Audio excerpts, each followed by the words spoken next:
everybody. Made it to Friday again, relatively unscathed.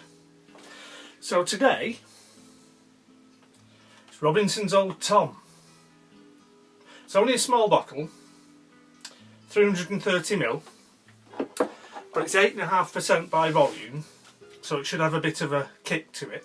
I've had this before, not for a while I don't think.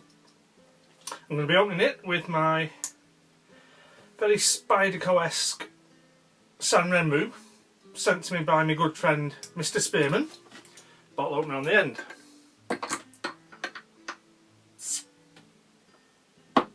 Right, so here we go. So straight away we can see a good dark colour. Coffee coloured head.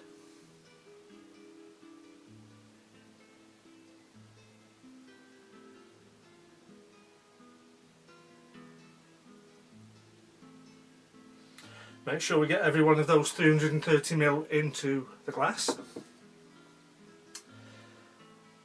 The world's best ale, allegedly. Although it does quote the World Beer Awards, saying it's the world's best ale. But it doesn't say what year that was.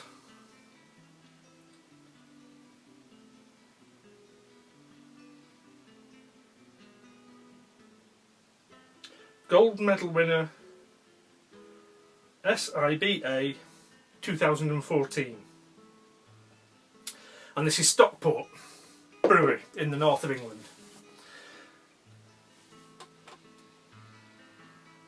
Smells like a nice winter ale.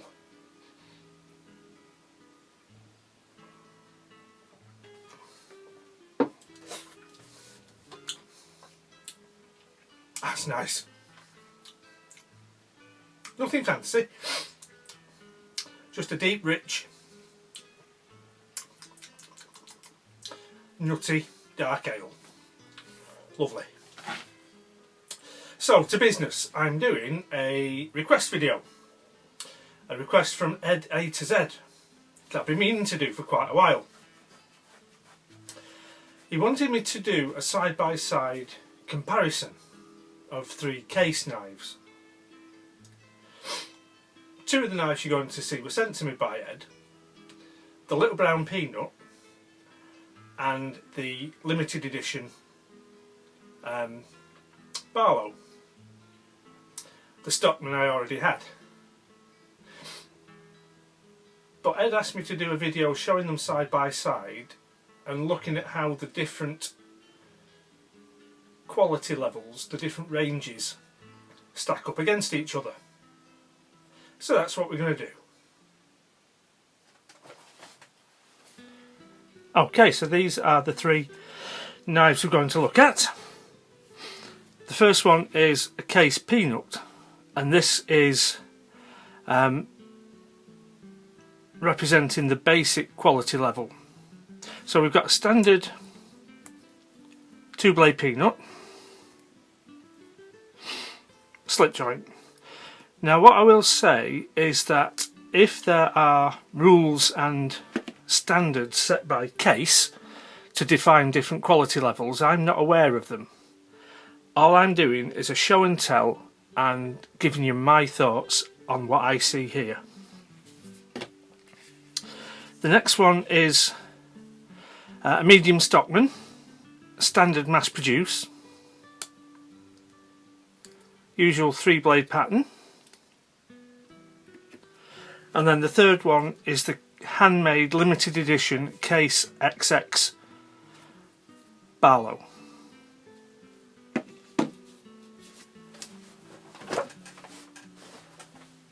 So what sort of differences do I see between these knives?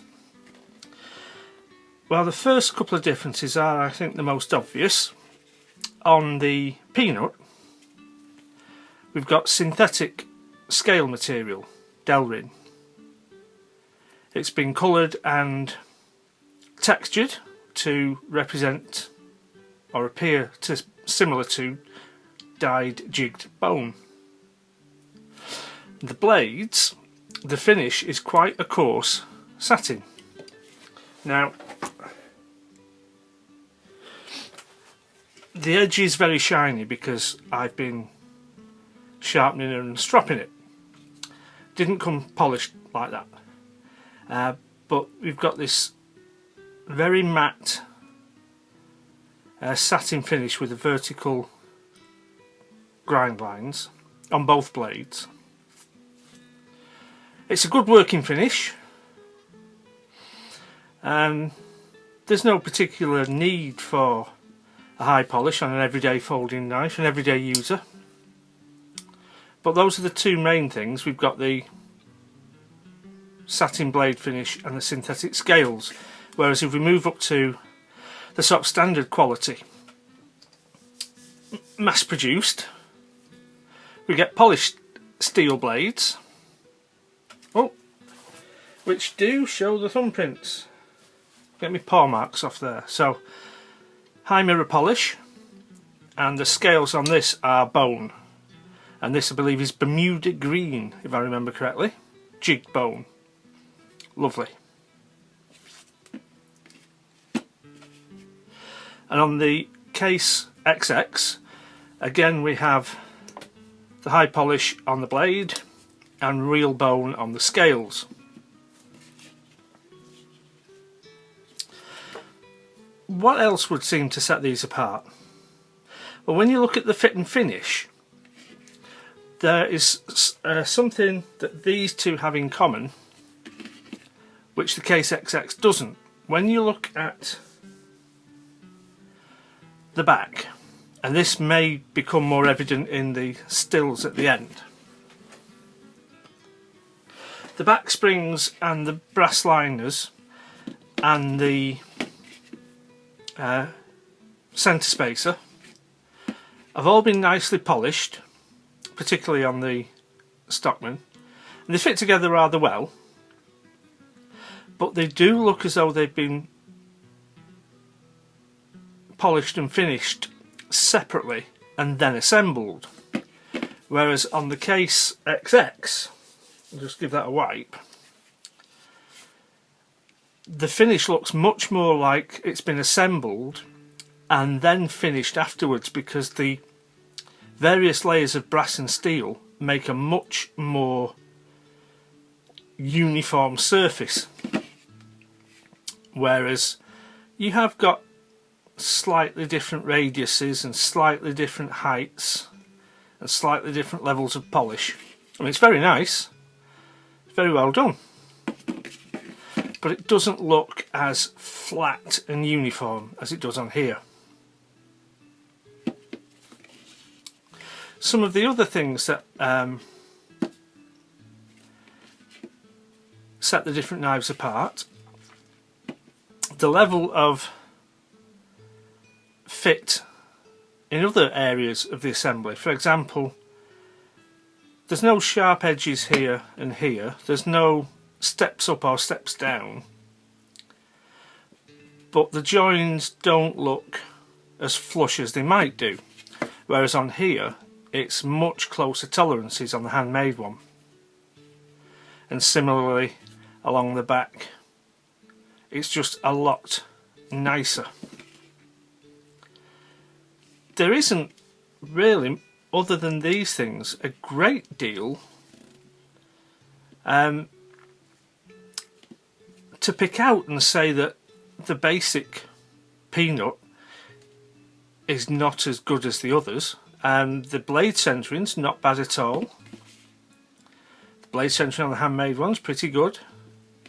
The fit and finish between the scales and the bolsters is very nice on all three. One thing I would say, on the Stockman you have 3 blades, so 1 hinged at one end and 2 hinged at the other, and where the 2 smaller blades cross there is some rubbing. Now this, I think, might be a little bit of an issue from a quality point of view. I don't know if you can see on camera. Let's see if we can get this right up onto the camera. Just bear with me a second. I need my other hand to focus the bloody thing.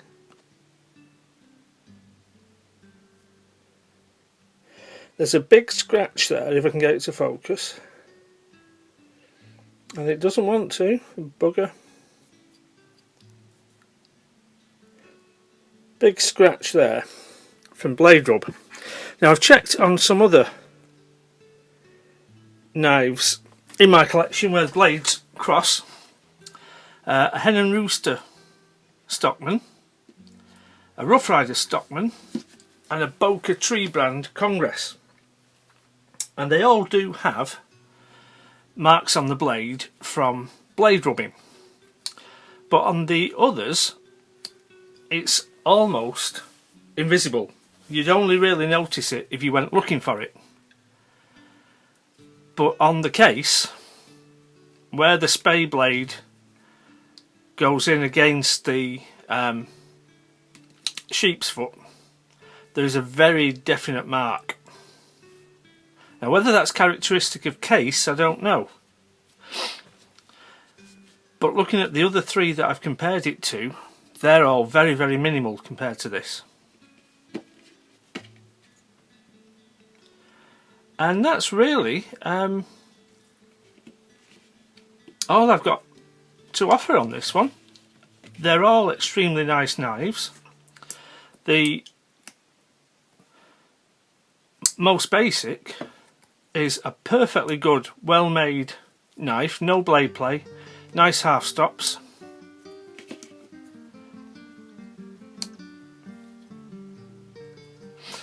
The Stockman is a bit of a bigger knife, so you do get the feel of a stronger spring.